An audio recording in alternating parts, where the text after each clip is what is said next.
Liewe konfirmant en ouers, welkom by die derde en laaste video in die reeks in voorbereiding vir konfirmasie. In hierdie video plaas ons geloof en geloofsoortuigings in perspektief. In die konfirmasie eed verklaar die konfirmant en gee myself oor in geloof en gehoorsaamheid.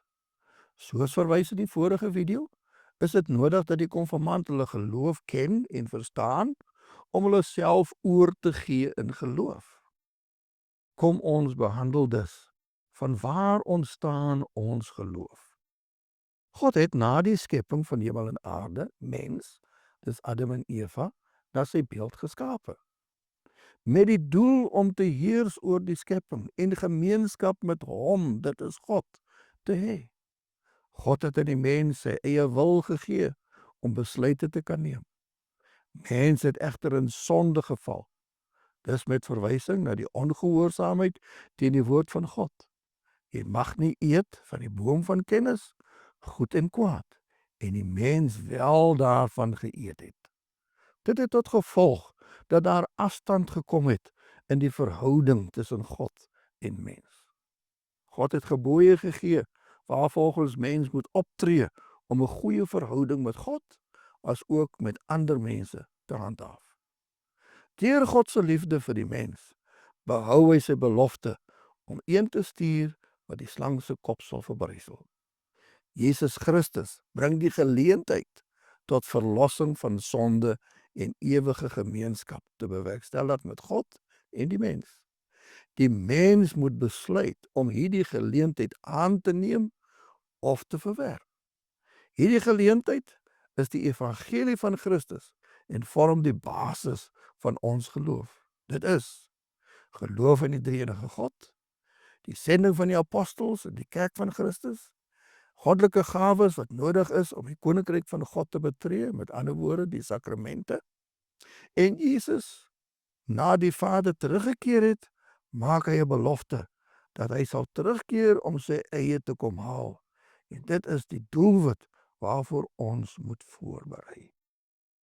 In ooreenstemming met die evangelie van Christus is daar 10 geloofsartikels in die Nuwe Apostoliese Kerk.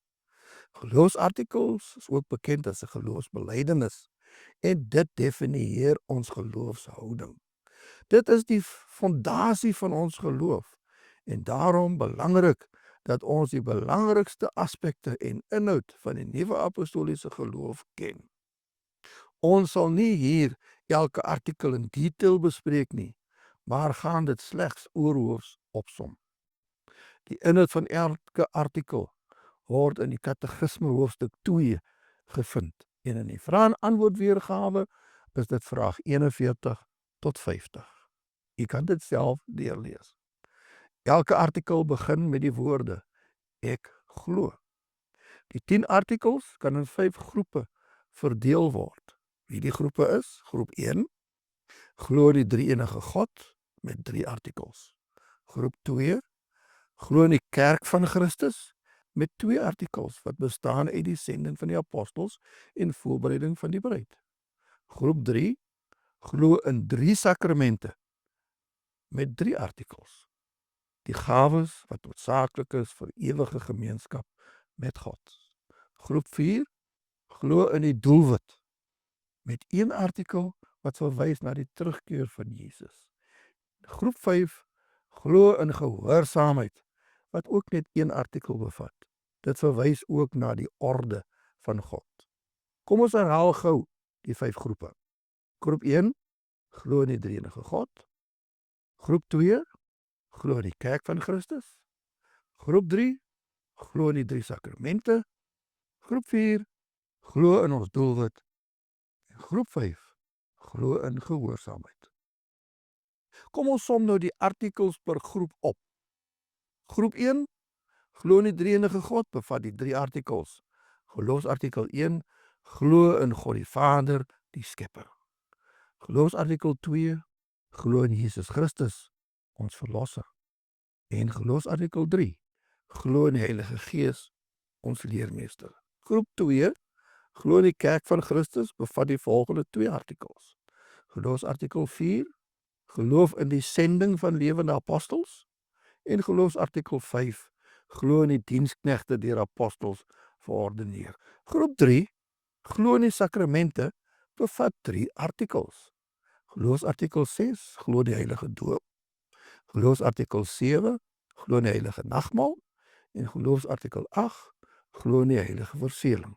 Groep 4, ons doelwit, bevat 1 artikel.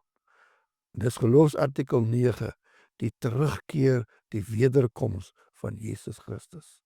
En groep 5, glo in gehoorsaamheid, bevat ook 1 artikel. Dis geloofsartikel 10, gehoorsaamheid, eerste aan God en tweedens aan die owerheid. Ingelyks is dit nodig dat die konfirmand die gebooie ken en verstaan, om hulle self oor te gee in gehoorsaamheid. God het aan die mensdom gebooie gegee. Daarin verklaar hy sy wil ten bate van die mensdom. Die gebooie is 'n uitdrukking van hoe die mens sy verhouding met God behoort saam te stel. Ook is die gebooie die grondslag vir 'n positiewe verhouding tussen mense. Die eerste gebod: Ek is die Here jou God. Jy mag geen ander gode voor my aangesig hê nie. Die tweede gebod: Jy mag die naam van die Here jou God nie ydelik gebruik nie, want die Here sal die een wat sy naam ydelik gebruik nie ongestraf laat bly nie.